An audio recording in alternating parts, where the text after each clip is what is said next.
민수기 제1장.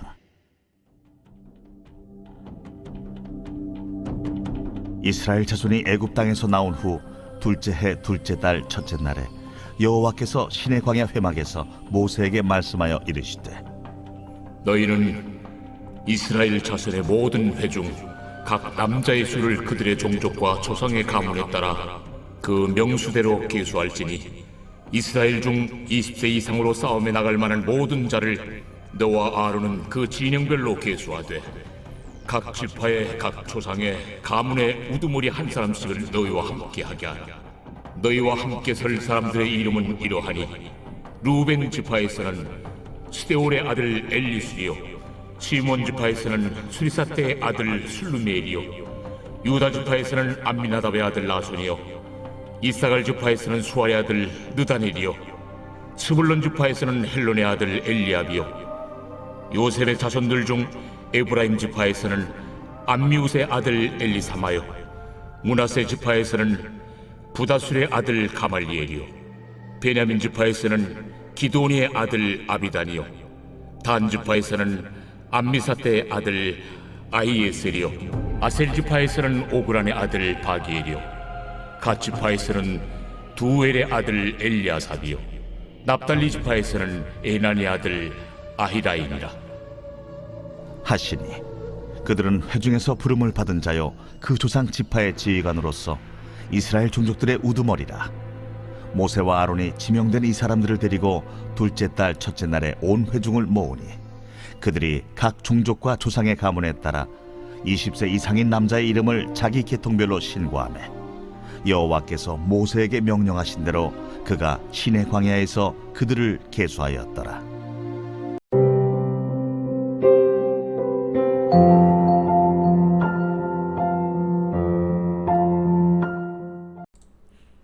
여러분 반갑습니다. 오늘도 큐티로 여는 기막힌 하루입니다. 본 말씀 민수기 1장 1절부터 19절의 말씀입니다. 자, 이제 오늘부터 우리는 민수기를 큐티하게 되었습니다. 민수기는 출애굽한 이스라엘 백성들의 광야 생활을 보여주고 있는 책입니다. 이스라엘 백성들의 출애굽이 구원의 사건이라면 이 광야 생활은 구원받은 후에 우리의 신앙생활 전체를 보여주는 사건이라고 할 수가 있죠. 우리가 예수 믿고 구원받는 것도 전적인 하나님의 은혜입니다. 그러나 이 중요한 결단이 있은 다음에 더 긴 시간 이제 하나님은 우리가 하나님의 자녀다운 거룩을 이루는 일에 더 많은 연단과 훈련의 시간을 거치게 하십니다. 그것이 바로 우리의 광야 생활이라고 할 수 있고, 그와 같은 내용을 그린 것이 바로 민수기입니다. 자, 그런데 우리는 한 가지 더, 오늘 이 책의 이름이 왜 민수기인가, 이 민수기의 이름의 뜻을 좀 알 필요가 있습니다. 민수기는 영어로 numbers, 즉 숫자라는 뜻입니다. 왜 이 책의 이름을 숫자라고 정했을까요? 그것은 그들이 이제 시내 산을 떠나 광야 생활을 출발하면서 인구 조사를 했기 때문입니다. 그래서 민수기는 백성들의 숫자를 셌다라는 의미를 가지고 있는 것입니다. 자, 그러면 오늘은 이 민수기 첫 시간으로 왜 인구조사를 했는가, 이 인구조사의 의미가 무엇인가를 우리가 함께 나눠보도록 하겠습니다. 자, 먼저 첫 번째로 인구조사는 하나님의 군대를 조직하기 위해서입니다.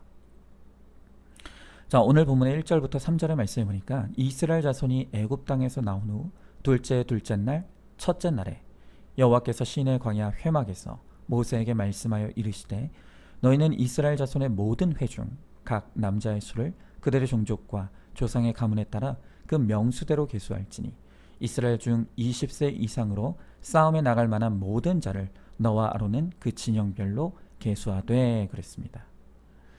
자, 오늘 하나님께서 모세를 통해 이스라엘의 인구조사를 명령하십니다. 자, 그런데 이 인구조사는 이스라엘 민족 전체를 계수하는 것이 목적이 아니었습니다.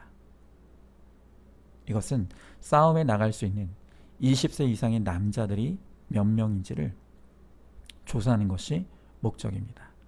자, 그러니까 이 인구조사의 진짜 목적은 군사를 모집하기 위함인 것이죠. 우리는 오늘 이 인구조사를 통해 하나님께서 이 광야의 시간을 통해 이스라엘 백성들에게 기대하는 것이 무엇인지를 알게 됩니다. 그것은 바로 이스라엘 백성들을 하나님의 군대로 훈련하시기를 원하신다는 것입니다. 우리가 예수님을 믿을 때 거듭나고 구원받았습니다. 자, 여기서 거듭났다라는 것은 새롭게 태어났다라는 뜻이죠. 여러분, 우리에게 영적 출생인 구원은 너무나 중요한 사건입니다.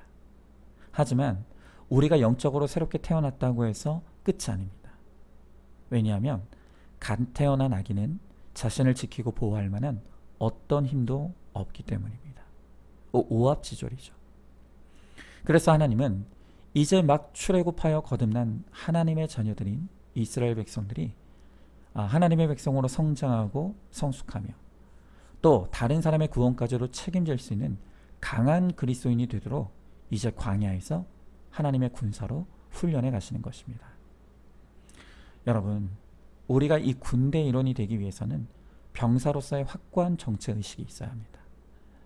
무엇보다 군인으로서의 나의 책임과 특권이 있음을 분명히 인식하고 있어야 한다는 것입니다. 자, 그렇다면 군사로서의 이 책임이 무엇입니까? 그건 분명하죠. 군사는 훈련받고 싸우는 것입니다. 훈련받고 싸우는 것이 바로 이 병사의 책임인 것입니다. 만약 병사가 훈련을 기피한다면 그는 병사의 자격이 없습니다. 신약에 와서 사도 바울도 예수 그리스도의 제자를 다른 말로 표현할 때 그들은 예수 그리스도의 병사다라고 말합니다. 그러니까 저와 여러분 우리 모두가 예수님의 병사입니다. 그래서 디모데후서 2장 3절의 말씀에서 바울은 말하기를 너는 그리스도 예수의 좋은 병사로 나와 함께 고난을 받으라 라고 합니다. 그렇습니다. 예수 그리스도의 병사, 그것이 우리의 정체성입니다. 우리가 그리스도의 군사인 것입니다. 여러분, 군사는 태어나는 것이 아닙니다. 훈련되어지는 것입니다. 그리고 강한 군사가 되려면 훈련 가운데 겪는 고난을 받을 줄 알아야 합니다. 그래야 강한 군사가 되어서 승리자가 될 수가 있는 것이죠. 바로 이러한 이유로 성도에게 고난은 축복이라고 하는 것입니다.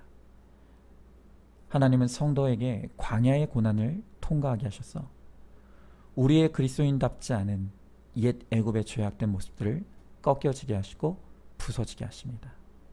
그리고 나를 하나님의 자녀다운 모습으로 점점 다듬어 가시고 만들어 가는 것입니다. 여러분, 그래서 고난, 특별히 광야의 고난은 모든 그리스도인의 전공 필수 과목인 것이죠. 자, 그러나 성경은 우리가 주님의 군사라고 말씀하시면서 군사의 책임만 말하지 않습니다. 군사된 우리의 특권도 있다는 것을 가르쳐 주는 것이죠. 여러분, 우리가 그리스도의 군사로서 이 고난을 통과했어야 할 때 하나님께서 약속한 특권을 로마서 8장 17절에서 18절의 말씀은 이렇게 말하고 있습니다. 제가 읽어보겠습니다. 자녀임은 또한 상속자, 곧 하나님의 상속자요. 또 그리스도와 함께 한 상속자니 우리가 그와 함께 영광을 받기 위하여 고난도 함께 받아야 할 것이니라.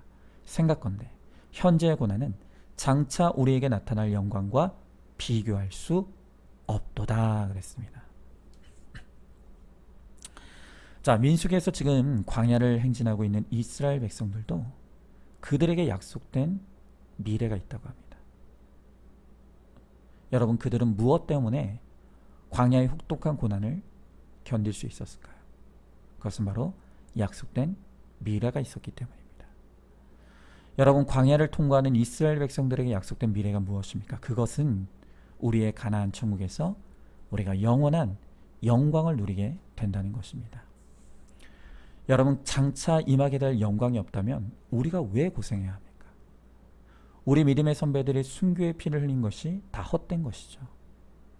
영광의 미래가 없다면 이것이 우리가 하나님의 군대로 징집되었을 때, 그리고 그 군사 중에 한 사람으로 우리가 계수되었을 때 우리가 기뻐해야 될 이유인 것입니다. 여러분, 우리에게 약속된 구원을 액세서리 정도로 여기지 마십시오. 구원은 우리의 영원한 운명에 관한 것입니다. 그래서 우리가 구원을 얻고 천국에 들어갈 수만 있다라고 한다면, 그것을 위해서라면 우리는 어떤 수고와 대가를 치른다고 해도 그것이 결코 아까운 것이 아니라는 것입니다. 여러분, 하나님께서 나를 그 많은 사람 중에 택하여 구원하시고 이제 군사로 모집하십니다. 그리고 군사로 부름받은 나를 훈련하셔서 나의 구원을 확실하게 하실 뿐만 아니라 내 가정 식구들의 영혼도 책임지고 가나안 천국으로 이끌어 가라고 명령하시는 것입니다. 여러분, 그러므로 이 구원의 역사를 위해 하나님께서 나를 군사로 부르신 것에 우리는 기뻐해야 합니다. 그리고 이제 나를 좋은 군사 되게 하시기 위해서 광야 훈련소에서 치르게 하시는 이 고난의 훈련을 기꺼이 감수해야 할 것입니다. 이 훈련을 통해 마침내 우리는 영원한 영광을 바라보고 그 하나님의 나라를 이 땅에 오게 하는 일에 쓰임받는 주님의 좋은 병사가 될 것을 믿으시기 바랍니다. 여러분, 한번 질문해 봅니다. 하나님이 나를 하나님 나라의 군사로 부르셨다는 것을 깨닫습니까? 우리가 겪는 고난이 나를 좋은 거룩한 군사로 만들기 위한 훈련임을 믿고 있습니까? 이 광야의 훈련을 통해 내가 영원한 영광의 주인공이 될 것을 믿으시기 바랍니다. 자, 두 번째로 군대의 대장은 하나님이십니다. 자, 오늘 4절의 말씀에 보니까 각 지파의 각 조상의 가문에 우두머리 한 사람씩을 너희와 함께하게 하라 그랬습니다. 자, 이제 하나님께서 각 지파의 우두머리를 세우게 하십니다. 성경은 각 지파별로 세워진 우두머리의 이름들을 오늘 성경에 자세하게 기록하고 있습니다. 자, 그런데 참 흥미로운 것은요, 그 각 지파의 우두머리의 이름 가운데 9명 이상의 이 리더의 이름에 엘이라고 하는 단어가 들어가 있다는 사실입니다. 여러분, 히브리어에서 엘은 굉장히 중요한 단어입니다. 왜냐하면 엘은 바로 하나님을 뜻하기 때문입니다. 여러분, 엘로힘이라는 이 단어를 들어보셨습니까? 바로 이 엘로힘에서 엘이 하나님이라는 뜻입니다. 그래서 이 엘이 들어간 리더들의 이름의 뜻을 살펴보면 이렇습니다. 5절에 엘리술, 나의 하나님은 반석이시다. 6절에 슬루미엘, 하나님은 나의 평화이시다. 또한 8절에 느다넬은 하나님이 주신다. 그 다음에 9절에 엘리압, 하나님은 나의 아버지시다. 10절 엘리사마, 나의 하나님이 들으신다. 또한 10절 가말리엘, 하나님이 보호하신다. 13절에 바기엘은 하나님은 나의 행운이시다. 그리고 마지막으로 14절 드우엘, 그들이 하나님을 안다. 엘리아삽, 나의 하나님이 더하여 주신다. 여러분, 오늘 히브리 사람들은 그 자녀들의 이름을 지을 때 그 자녀들의 이름에 그들의 신앙 고백을 담습니다. 여러분, 오늘 이 이스라엘의 지도자들의 이름 속에 담긴 그 신앙의 고백이 무엇입니까? 그것은 하나님만이 나의 삶의 안전이요, 하나님의 도움 없이 결코 공동체는 안전할 수 없다는 것입니다. 여러분, 저는 이번에 제 아내의 검사 결과를 듣는 과정을 겪으면서 다시금 확실히 깨달은 것이 있습니다. 그것은 우리의 안전과 생명에 대해 내가 할 수 있는 것이 아무것도 없다는 사실입니다. 내가 이 땅에서 건강하게 사는 것, 또 어느 날 내 몸에 이상이 생기는 것, 또 이 땅에서 내가 사는 것과 죽는 것, 이 모든 것이 우리에게는 절대적으로 중요한 문제이지만 어느 것 하나도 내가 내 마음대로 컨트롤할 수 있는 것이 없다는 것입니다. 여러분, 이 모든 것이 하나님의 영역입니다. 그리고 하나님이 결정하시는 하나님의 주권에 속한 것입니다. 여러분, 그러므로 우리는 우리 인생의 이 전생애를 걸쳐서 오직 하나님의 뜻대로 되는 것, 그리고 하나님의 은혜로만 되는 것임을 우리는 깨달아야 하고, 그것을 우리의 신앙의 고백으로 고백해야 하는 것입니다. 여러분, 우리는 하나님의 군사입니다. 그리고 하나님이 이 군대의 대장이 되어 주십니다. 여러분, 군인의 의무는 오직 충성과 순종입니다. 군사가 대장의 명령에 충성하고 순종할 때 그들은 전쟁 가운데 살 수가 있는 것입니다. 승리할 수가 있는 것이죠. 여러분은 하나님이 나의 대장 되심을 믿으십니까? 여러분, 그렇다면 우리가 하나님 앞에서 보여야 될 태도는 오직 충성과 순종입니다. 여러분, 그러면 하나님께 충성하고 하나님께 순종한다는 것은 무엇입니까? 그것이 바로 여전한 방식의 예배와 목자, 그리고 매일의 큐티를 통해 하나님의 음성을 듣고 그 음성에 오직 순종으로만 반응하는 것입니다. 그러면 주님이 우리의 대장이 되어 주셔서 우리의 모든 삶에 개입하여 주시고 나를 위해 싸워 주셔서 우리를 반드시 승리의 자리로 이끌어 주실 것입니다. 자, 한번 질문해 봅니다. 나에게 하나님은 어떤 하나님입니까? 하나님이 내 인생의 대장 되심을, 또한 나는 그분의 군사임을 인정하십니까? 하나님의 말씀에 절대 복종함으로 구원의 승리를 누리시기를 바랍니다. 자, 마지막 세 번째로 계수된 자들은 반드시 모여야 합니다. 자, 오늘 17절부터 19절의 말씀에 보니까 모세와 아론에 지명된 이 사람들을 데리고 둘째 달 첫째 날에 온 회중을 모으니 그들이 각 종족과 조상의 가문에 따라 20세 이상인 남자의 이름을 자기 계통별로 신고하며 여호와께서 모세에게 명령하신 대로 그가 시내 광야에서 그들을 계수하였더라 그랬습니다. 자, 이제 하나님께서 이스라엘의 우두머리들을 모으셨다고 합니다. 그리고 그 다음에 온 회중을 이 우두머리 중심으로 모으셨다고 합니다. 여러분, 광야는 온갖 어려움과 위험이 도사리는 곳입니다. 그런 광야를 통과한다는 것은 혼자의 힘으로 절대로 할 수 없는 일입니다. 그래서 광야는 뭉치면 살 수 있는 곳이고 흩어지면 죽는 곳, 그게 광야입니다. 자, 여러분, 그런데 우리가 한 공동체로 잘 뭉치려면 반드시 해야 될 일이 있습니다. 그것이 바로 질서에 순종하고 복종하는 이 훈련을 잘 받는 것입니다. 여러분, 오늘 이스라엘 공동체를 보면 하나님은 모세에게 명령하십니다. 그리고 모세는 아론에게, 아론은 또한 각 지파의 우두머리에게 명령하고, 그리고 우두머리의 지파의 우두머리들은 백성에게 명령하는 것이죠. 여러분, 이렇게 이스라엘 공동체에서는 질서가 세워져 있고 그 질서의 복종함을 통해 공동체가 견고함을 이루어서 이 험한 광야를 함께 통과해 가는 것입니다. 여러분, 물론 모세는 훌륭한 지도자였습니다. 그러나 우리의 현실의 삶에서는 도저히 순종도 복종도 안 되는 그런 부당한 권세와 윗질서를 만날 때가 있습니다. 여러분, 그러나 이 로마서를 보면 우리가 보기에는 너무나 부당하고 무시가 되는 윗질서라 할지라도 그를 세우시고 임명하신 분이 하나님이다. 어떤 윗질서라 할지라도 그들은 하나님이 세우신 하나님의 종이다 라고 분명하게 말씀하십니다. 여러분, 우리가 볼 때 복종할 권세와 질서가 옳지 않아 보여도, 또 복종하는 것이 부당한 것처럼 보여도 하나님이 세우신 사람은 하나님이 책임지십니다. 다만 내가 해야 될 일은 복종하라 명령하신 그 하나님의 질서에 순종하는 것입니다. 여러분, 왜 하나님께서 이 질서 아래 우리를 두시고 그 질서를 우리에게 지키라 명하십니까? 그것은 100% 죄인인 인간을 깨어지게 하려고 위에 있는 권세로 우리를 훈련시키는 것이 하나님의 방법입니다.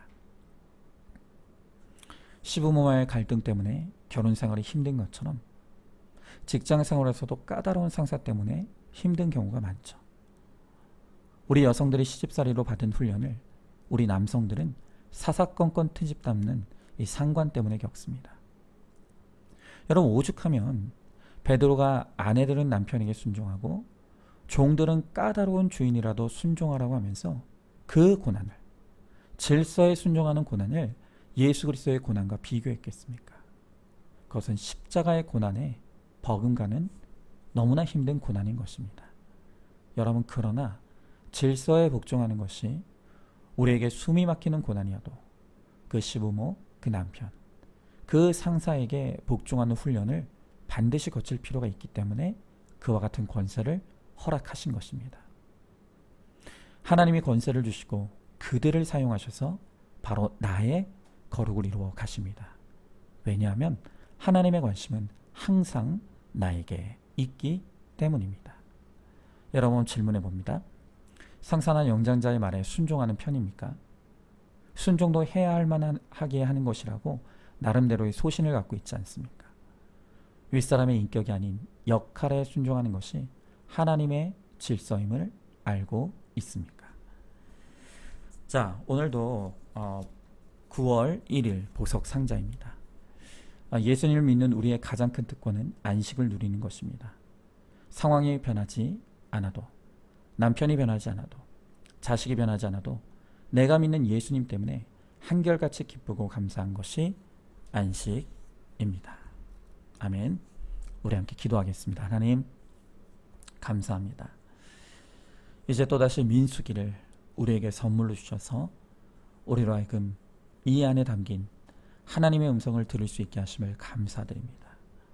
오늘 주님은 출애굽한 이스라엘 백성들을 광야의 훈련 장소로 이끌어 가셔서 그곳에서 이스라엘 백성들을 좋은 군사로 세우시고 하나님이 그들의 군대장이 되시며 하나님을 따라 순종하는 법을 배우게 하셔서 이스라엘 백성들을 강한 주님의 군사로 세우시겠다고 말씀하십니다. 하나님, 우리도 마찬가지입니다. 오늘 우리의 인생도 광야의 훈련을 통과하는 시간입니다. 하나님께서 이 광야를 통해 우리에게 주시는 이 훈련과 연단이 때로는 버겁고 힘들고 숨이 막힐 때가 있습니다. 하나님, 그러나 훈련을 통과하지 않고 좋은 군사가 될 수 없기에 하나님은 오늘도 이 시간들을 통해 인내하고 견디며 버티라 말씀하시고 그 시간들을 잘 통과함으로 말미암아 반드시 우리를 주의 강한 군사로 세울 것이고 내가 그러한 군사가 될 때 내가 영원한 영광에 참여하며 더 많은 영혼들을 주님께로 인도할 수 있는 하나님 실력 있는 그리스도인이 될 것이라고 약속하십니다. 우리가 이 약속의 말씀을 붙들고 오늘도 우리의 광야 훈련소를 잘 통과하게 하시고 잘 인내하게 하심으로 그리스도의 좋은 군사가 되어 주님을 기쁘시게 하는 우리 모두가 되게 하여 주시옵소서. 믿사오며 사랑에 많으신 우리 예수님 이름 받들어 기도 드리옵나이다. 아멘. 오늘도 큐티로 기막힌 하루를 살아내는 하늘가족 공동체 우리 모든 성도님 되시기를 주님의 이름으로 축복합니다.